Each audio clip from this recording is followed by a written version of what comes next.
নমস্কাৰ, study with পিপিৰ নতুন এটা ভিডিঅ'লৈ সকলোকে স্বাগতম জনাইছোঁ।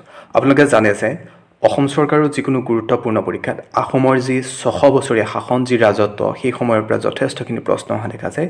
আপোনালোকৰ সুবিধা হোৱাকৈ আমি ছিৰিজ ৱাইজ আহোমৰ ৰজাসকলৰ বিষয়ে আপোনালোকক ক'বলৈ চেষ্টা কৰিম যাতে আপোনালোকৰ আগন্তুক পৰীক্ষাসমূহত সুবিধা হয়। আজি আমি লৈ আহিছোঁ চুডাংফাৰ বিষয়ে।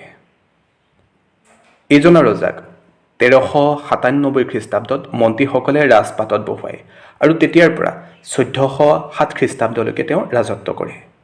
বুৰঞ্জীসমূহত উল্লেখ থকা মতে এওঁ আহোম ৰজা টাও খামতিৰ পুত্ৰ হ'লেও ৰাজপ্ৰসাদত জন্ম হোৱা নাছিল। ঘটনাক্ৰমে তেওঁ হাবুঙৰ এটি ব্ৰাহ্মণ পৰিয়ালত ডাঙৰ দীঘল হোৱাৰ বাবে তেওঁক বামুণী কোঁৱৰ নামেৰেও জনা যায়।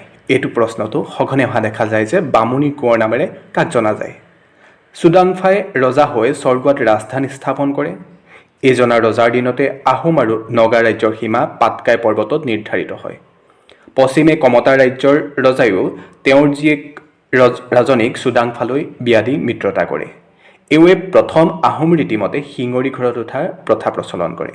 এই প্ৰশ্নও সঘনাই অহা দেখা যায় যে শিঙৰি ঘৰত উঠাৰ প্ৰথাটো কোনে প্ৰচলন কৰিছিল বা কোনজন ৰজা প্ৰথম শিঙৰি ঘৰত উঠিছিল। এই শিঙৰি ঘৰনো কি, এই প্ৰথাটো কি, এটা ভিডিঅ'ত আমি ডিটেইলছত জনাবলৈ চেষ্টা কৰিম। তেওঁ ৰজা হৈ হাবুঙৰ ব্ৰাহ্মণ পৰিয়ালটোক ৰাজধানীলৈ লৈ যায় আৰু দিহিঙৰ পাৰত মাটি বাৰী দি প্ৰতিষ্ঠা কৰে। তেতিয়াৰ পৰা আহোম ৰাজকাৰিঙত চোমদেউৰ লগতে লক্ষ্মীনাৰায়ণৰ পূজাও প্ৰৱেশ ঘটে। আজিলৈ ইমানে। আশা কৰোঁ আপোনালোকে ভিডিঅ'টি ভাল পালে আৰু এনেধৰণৰ ভিডিঅ' পাই থাকিবলৈ হ'লে আমাৰ ইউটিউব চেনেলটো ছাবস্ক্ৰাইব কৰি দিব। আমাৰ এটা ইনষ্টাগ্ৰাম আইডিও আছে, আপোনালোকে তাতো গৈ ফ'ল' কৰি দিব।